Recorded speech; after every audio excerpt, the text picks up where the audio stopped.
Raise your hand if you yourself are vegetarian. Raise your hand if you know someone who's vegetarian. Now raise your hand if you know someone who's vegetarian, but only half the time. I myself have been vegetarian for 5 years. Family and Buddhist tradition dictates that after the death of a loved one, their closest kin should refrain from eating meat for the next 49 days. But what should I do after those 49 days? There began a personal journey to find those reasons. In that time, I have spoke with friends, with family, with vegetarians and non-vegetarians alike to find the reasons. And I've narrowed it down to 4. The first reason why most people become a vegetarian is due to faith. We often associate vegetarianism with Eastern faiths, of Buddhism, of Jainism, of Hinduism. But it's also important to note that many early sects of Christianity also preached vegetarianism. They preached a form of nonviolence, a sense of respect for all living things. Even if we go back to the ancient Greeks, Pythagoras, yes, the scholar that created the Pythagorean theorem, he himself was vegetarian and asked his students to refrain from eating meat as well. The second reason why most become vegetarian is due to health. Many medical studies and scientific journals have looked into the relationship between reducing meat and health.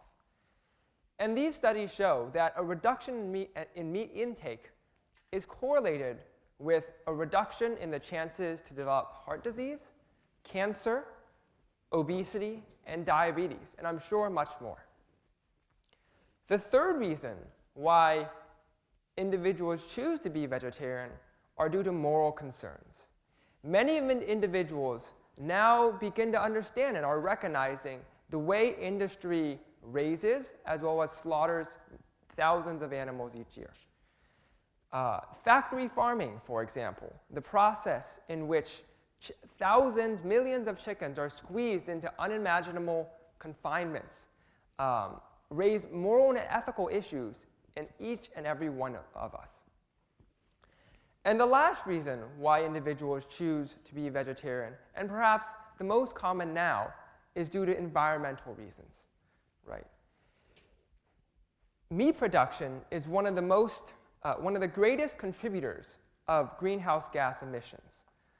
For example, the amount of energy and water it takes to produce 1 pound of meat far surpasses that in which it takes to produce 1 pound of crops. And moreover, 70% of all agriculture is used in the production of meat.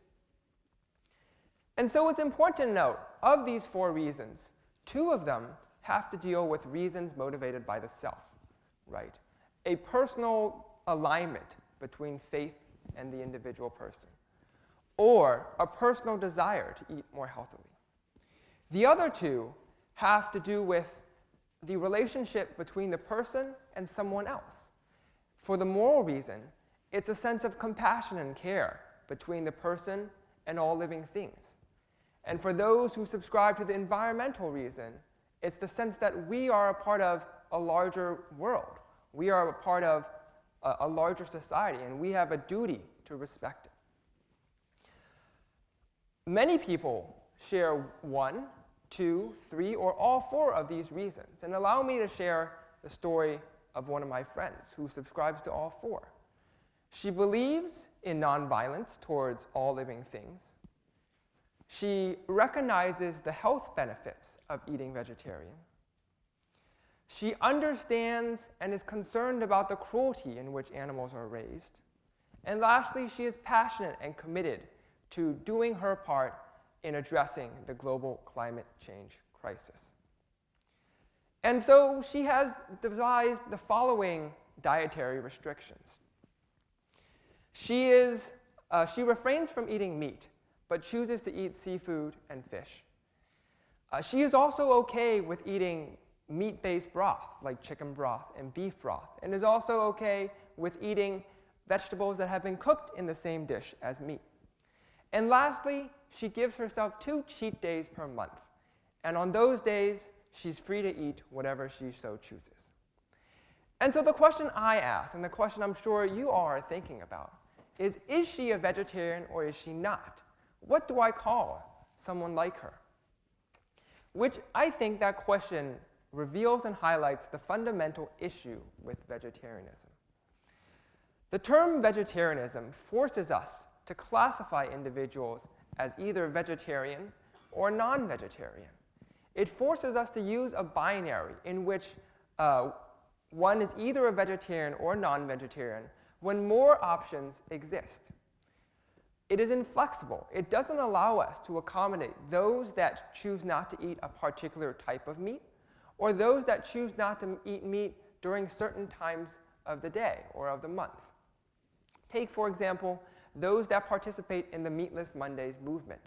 Are they vegetarian or are they not? And so one could easily respond by saying, well, you can just easily create more classifications, create more categorizations. I was recently on a flight, and when I got the flight menu, there were many options, and of course, vegetarian and vegan were 2 listed. But there were also other options: vegetarian Jain, vegetarian lacto-ovo, raw vegetable, vegetarian oriental, Asian vegetarian. I didn't even know this many options existed. But this seems like a very inefficient method to addressing the underlying issue. More importantly, though, this doesn't address the fact that we view vegetarianism as a deviant behavior, as somehow by being a vegetarian, you are different and you are not normal. Right? And this is shown in many ways. Take, for example, my friend. I often see that her friends, whenever they're planning a particular event, they often plan it around those cheat days, as if somehow those days were different than the other days. Or me personally, when I introduce myself as a vegetarian, a common response I get is, oh, you poor thing. Oh, you're missing out on so much. So it's clear that we have to redefine, reframe how we perceive the dietary choices that we make every single meal. We have to move away from a system where we assign nouns, where we call people vegetarian and vegan, and move to a method in which we are actively deciding and thinking critically about the ethical, the moral, the environmental, and the health implications of every single meal that we eat. We need to move to a framework of eating ethically. And I'll give you 3 reasons why this framework is much more powerful. The first reason is that it gives us the flexibility to include individuals who choose to not eat a certain type of meat or choose to refrain from eating meat during certain times of the year. It also is flexible in that it recognizes that sometimes the adoption of a plant-based diet is very challenging. It may not be easy to go vegetarian, or it may not be easy to reduce your intake of meat. And this new framework allows for that flexibility. The second reason why this new framework is more powerful is that it inspires and encourages dialogue and conversation. When I introduce myself as a vegetarian, the other individual often has assumptions about who I am, about what I can eat, about why I choose to be a vegetarian, and lastly, about my ethical values and moral values and how they interact with my dietary choices. However, if I introduce myself as someone who eats ethically, the first question that comes to mind is, what does eating ethically mean? How does eating ethically convey itself in this person's dietary choices? Why might this person eat ethically? And so the framework of eating ethically allows for these conversations to happen, and it encourages other individuals to think about the choices in which they are making when they have a meal. And the last reason why eating ethically is important is that it nurtures a sense of compassion. If you recall, I earlier stated 4 reasons why most individuals eat vegetarian. 2 of those reasons were due to the self, That was the faith reason, as well as a desire to eat healthily. The other two reasons had to do with a sense of care for something that wasn't them, a sense of care for the plight of animals, and the belief that there should be a minimum standard in which they are respected. In addition, the environmental reason states that an individual should have a sense of compassion, a care for the larger environment around them and their role in the larger ecosystem. And therefore, by shifting to a system in which we think about our daily meals, in which we think about the decisions we make before every meal, we are able to think and remind ourselves of those implications, of our care for something that is not us. We are able to think and empower ourselves, to recommit ourselves to what we believe in and what we find is right. And we are able to inspire that compassion in those around us. Allow me to conclude with a comparison. Many years ago, there was a movement to reduce the general public's use of plastic bags. This movement encouraged individuals to use paper instead, or even better, use reusable bags. And now I find myself, whenever in a checkout line, reminded of the environmental implications of using a plastic bag. But even though I am reminded, and I try my best to avoid the use of plastic bags, sometimes I find myself using them, perhaps out of convenience, or perhaps out of necessity. Perhaps the context dictates that I need to use a plastic bag. For example, if I am buying groceries and I need to take the mass transit back home, it would be infeasible for me not to use a plastic bag if I hadn't already brought a bag with me. I think eating ethically should be the same. We should think about the decisions that we make every single meal, just like we think about the decisions whether or not to use a plastic bag at every single time we check out.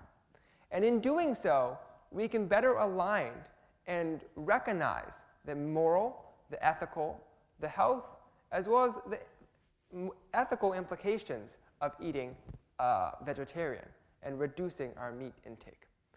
And so with that, I'm going to conclude just by simply saying, it's time to start eating ethically. Thank you.